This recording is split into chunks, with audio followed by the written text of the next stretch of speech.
Mike Bradley. Come on, Bradley, come down from your bunker. Get down from your bunker. Come down from your bunker. I have things to talk about, especially your ignorance and your segregation that you post on your Facebook. Yes. It all starts with you. It starts with Trudeau, and it all trickles down to Mike Bradley. How do you get somebody to understand that there is still a problem in Canada, even though there's and I don't condone war, but even though there's things happening, how do you get that point across that there's a bigger picture here? First, by recognizing what's happened. Think about this, right? So since, let's say, post-World War, let's just take post-World War as our mark, right? Look at all the technological innovation and entertainment that has been able to distract us and get our mind off of things, right? Video games, movies, television shows, podcasts now, radio, the whole spectrum. It's really quite remarkable. Before that, there really wasn't many options, right? Now there's just a smorgasbord full of stuff that gets our mind off things. Well, rewind before that, and let's rewind it, say, even before 1900, when energy became a thing and power became a thing, and the railroad and the telegraph sort of created mass communication the way we know it today. Let's rewind back there. And what did you do? You got up in the daytime, you probably tended to whatever chickens and vegetables you have at your house, and then you went in the public square and you chopped it up about what you and your community were doing, because that was your entertainment, that was your socialization. So we had that really strong foundation from those years that carried forward to 1950, 1960, but then the boomers who came of age in the 60s and the 70s, they grew up in the age of abundance, cheap credit, expansionism, globalism, everything became cheap, everything became easy.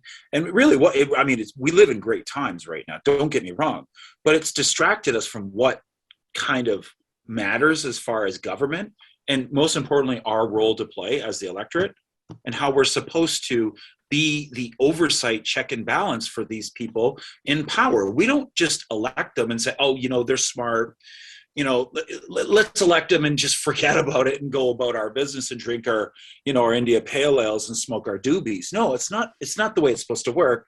We're supposed to be watching them. That's the 360 relationship between the electorate and the elected officials. And then they hold the bureaucracy accountable. But without our voice being strong and engaged politically, we can't hold them accountable. So they've run buck wild on us, Jeff. That's what they've done. And it's just now that our generation, Generation X and younger, is starting to take a little bit more interest in politics, because things are starting to get not so good. What about Randy Hillier? Did you guys see his video? Yeah, I think so. Do you know what's going on with Randy Hillier? He has been silenced. Yeah. They wouldn't have in Ottawa. Will not let him speak. An elected official is no longer to take part in our voice. And in the last few years, especially since I came out opposing the narrative that we were living in the most dangerous times of COVID, that warranted the destruction of our representative democracy, warranted the states of emergency, and the suspension of civil liberties, the trampling of our charter-protected rights and freedoms. I have been offside with public opinion. Many people in the public clamored and encouraged our governments to take these excessive measures to allay their fears, to allay the anxiety. We have, in effect, been ruled by the mob for the last couple of years. And I don't see that ending anytime soon. And as part of that,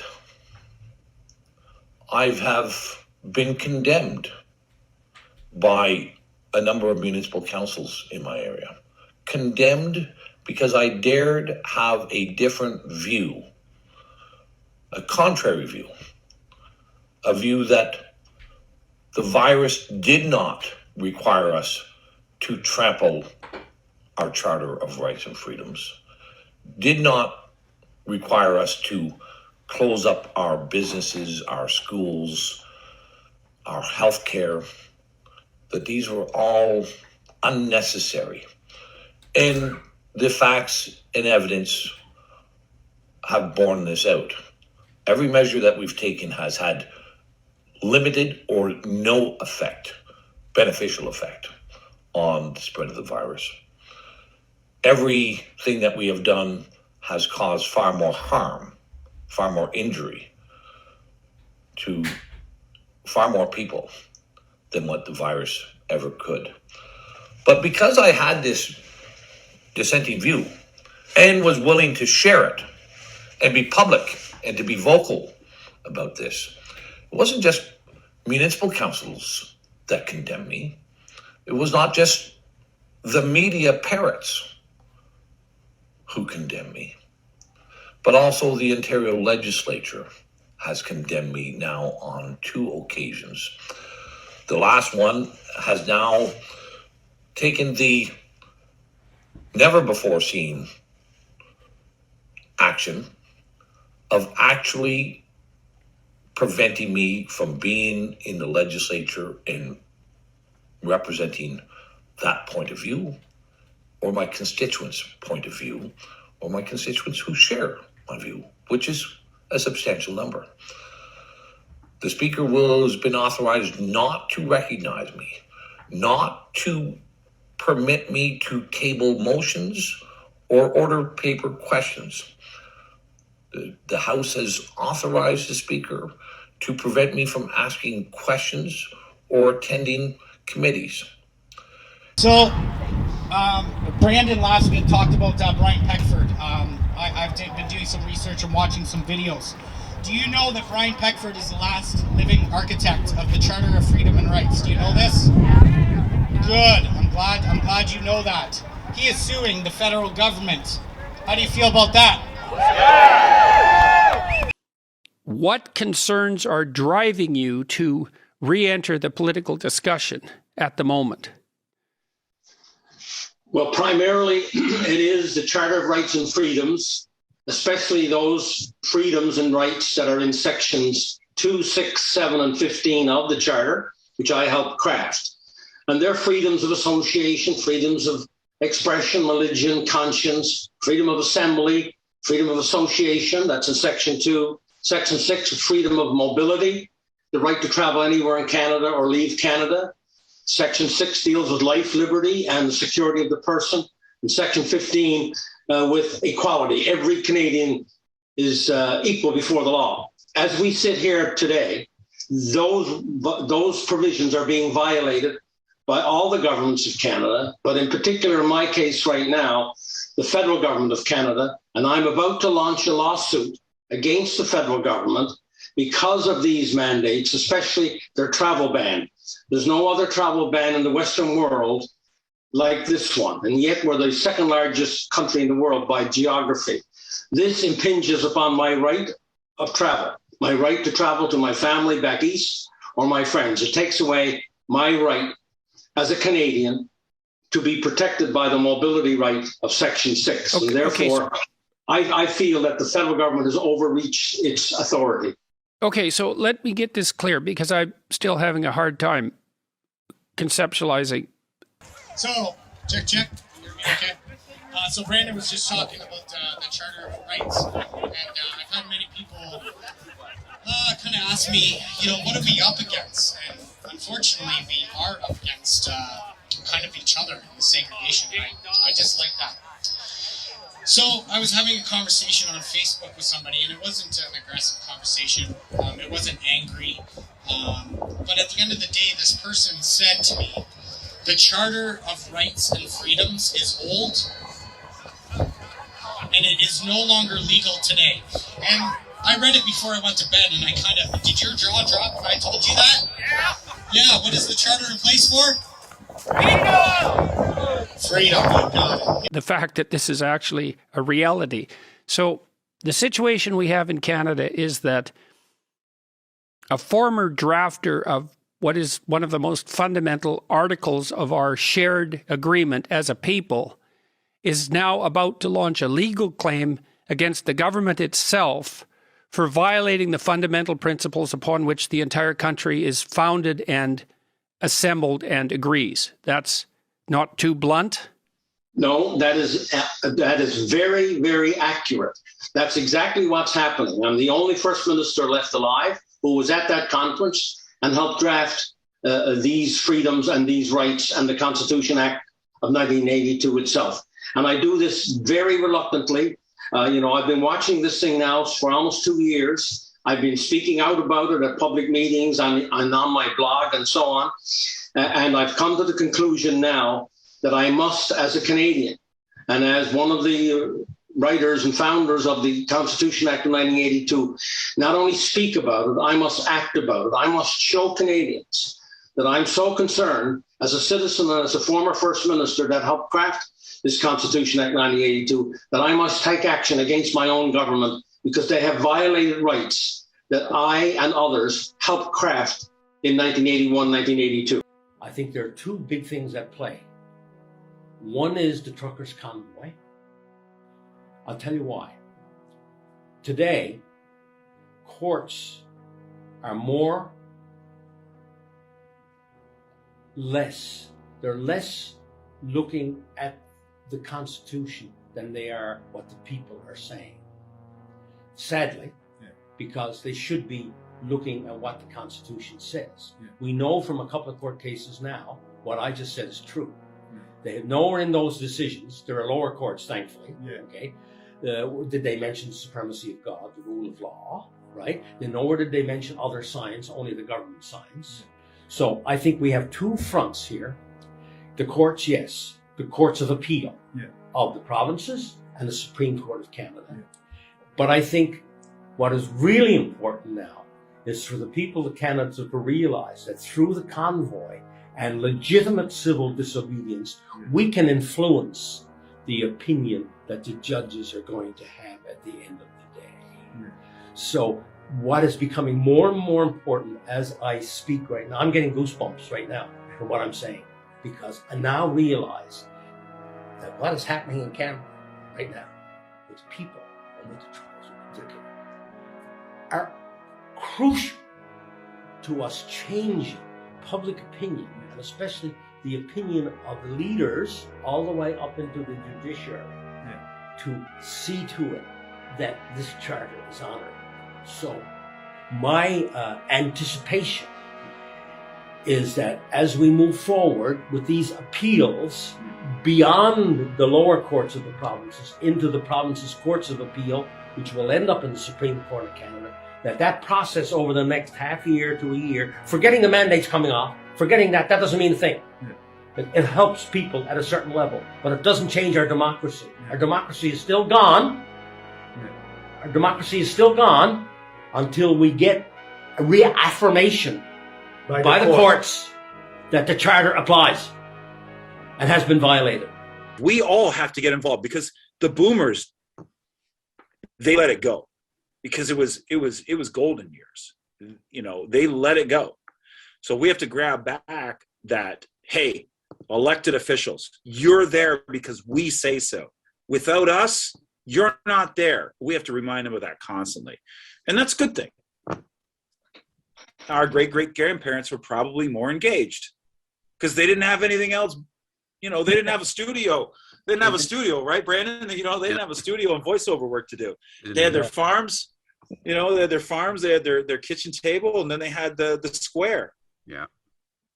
Which is funny because that's why, fellas, I think a lot of people are really upset in the freedom movement and the ability to discuss the debate movement, not just the freedom movement, but the debate movement and the conversation movement, is because C11 is going to take away parts of the square for us. That's what we're worried about, is that those bills remove the independent voices, makes it difficult for the independent voices to get a space because, of course, Canada loves to regulate everything. right? And that just creates the iron moat around all of the entrenched interests. So now you got to like pay a lot of money to be an independent. It's going to take our voice away, and our voice these days are on our phones. That's our square. And without them, without Twitter and Facebook, you know, at the very least, we don't have the square no more. Yeah. Well, you just explained that a lot clearer than anything I've read, Brooke. What about you, Brandon? You have any questions? Well, I was just going to ask for, say, the viewers that don't fully understand how exactly they're trying to take our voice. Could you maybe give us some insight on that? Well, I mean, in regards to C11, C10, and how that works. Okay, so as I know things, okay, basically here's how our government thinks and works. And also our people too. Don't get it twisted for a second, fellas. Canadians love government making everything safe. They love it. Okay. Without the government telling you that it's safe, Canadians don't like it. So we use regulation as a layered approach. And the first layer is we make it so that it's safe, and we make it so that it's Canadian. So there's this threshold of CanCon, which is Canadian content, short for Canadian content. You have to make a certain amount, and if you make a certain amount, you get access to a fund. Now, what's happening is the entrenched interests like Bell Media, you know, and I forget the other one right now off the top of my head. Maybe you guys can search it, but you know, for example, Bell, they have a monopoly on television and cable packages. So they sell us all of our cable, but they don't have a monopoly on streaming. So what our government has done is they've seen the opportunity to kill a few birds with one stone. One, they're going to tell the Canadian public that we're regulating the internet because of all this disinformation crap out there, right? This hot word, this buzzword, disinformation, which basically means information we don't agree with that outs us in our opinions, right? Yeah. Okay. Also, two, they can satisfy their corporate masters by building that moat around entrenched interests. Now they're going to force like companies like Spotify and YouTube to pay into, okay, that Canadian Heritage Fund, okay, but they won't be able to draw funds from it. And because those streaming services won't be able to draw funds from it, they will leave because it's not in their interest. They won't financially and commercially, it's not in their interest. So that's the second layer. But the third layer is it's going to, again, create a threshold for independent content creators, streamers, YouTubers, right, podcast hosts, a threshold of dollars that it takes to start up. So what it's going to do is it's going to sort of stealthily silence opinion. Anyone hear of this bill called Bill C-10? Okay. So let me just tell you a little story. Does anyone know who Jason Kenney is? Alberta's beloved premier, New World Order, WEF plant. Well, they just passed a law in Alberta. And the reason it's important to hear is, here's how our governments work. They have wedge bills, wedge legislations. What that means is they bring it in, and then they can wedge it further. Bill 1 in Alberta essentially has made it illegal to protest. They are going to criminally charge people for holding protests. That should scare us all. The reason it should scare us all is because we just saw what a government can do to unarmed, peacefully protesting, just like all you folks here. You know how many hockey sticks with flags on them there were in that crowd in Ottawa? There's at least 150 on the front lines. Tell me one video, one picture of a person swinging a hockey stick at the cops. And by the way, some of those people weren't cops. They were soldiers. UN soldiers. And if you don't believe me, there's a video out there of a UN plane landing, 2 UN planes landing in North Bay, Ontario. And they're building, if you want to blow your mind, look it up. Vanderhooft, BC, they're building containment camps. They're turning high-paying, oil jobs, those camps are being turned into confinement camps. They're coming for us if we allow it. but we don't have to allow it because Connie said it. We the people, Section 2 of the Bill of Rights, we have inalienable rights that you cannot step on. You are not allowed. It's against crimes. It's a crime against humanity. And these people will be judged.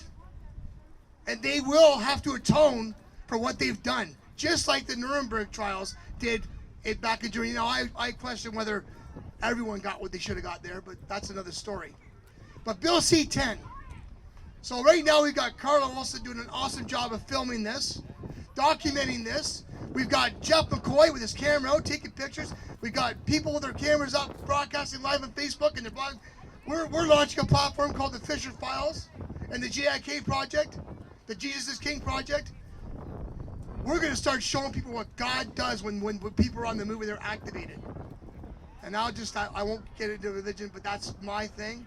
That's our thing. And believe me, everyone, this is a spiritual war. If you don't have spirit, you don't have any gumption spirit, you don't have a higher power, this gets ugly fast. So, Bill C-10, they want to make us all broadcasters. We're not broadcasters. They want to have us file for licenses to be able to post our viewpoints, our thoughts on Facebook, social media platforms like YouTube, Twitter, Gab, whatever. The bottom line is if they get away with this, the town square is removed. They have made the social media platforms are the town square.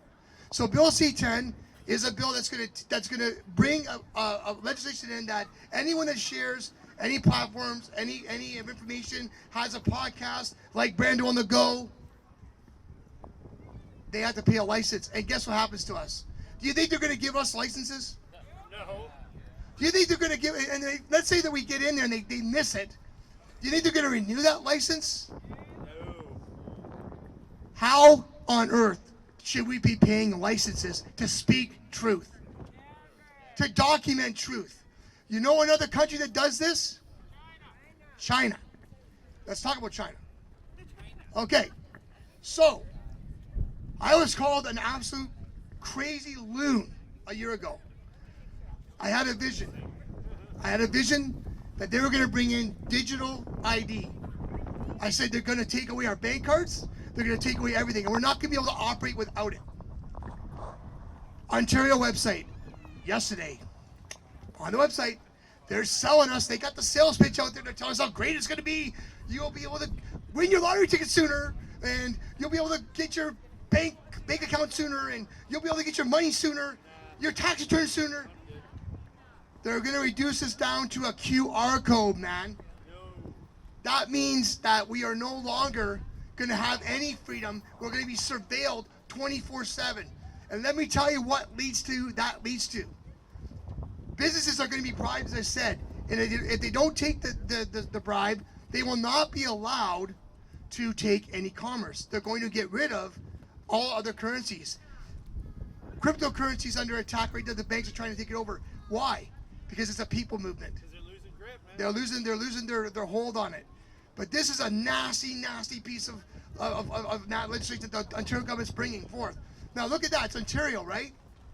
The federal government just announced that they're going to give grants and loans to businesses if they adopt the system. This is the battleground. This is the final battleground, everyone. Because if they get this in place and if they allow this to happen, we are easy prey. And guess what happens? They are going to introduce the social credit score, which is the end game. Which means you cannot go buy. So we bought gas today. We filled our car up. They're going to scan our face, our code, and they're going to say, I'm sorry, you're a 3.1 and you don't qualify. And you think this is crazy. It's not crazy. It's real. It is real. Sorry? ESG. Look it up. Look up Klaus Schwab, the Great Reset. Watch this guy. He's forecasting what they're going to do if we pay attention. So my final words are this. The one thing I can tell you, is good beats evil. It's written. Faith is where it's at. I've been faithful. When I went to Kelowna to find that salvation I talked about, the Lord told me, you are going to live in faith, and I am going to embolden you with a full suit of my armor. Look it up, Ephesians 10:6, I think it is. I wear the belt of truth.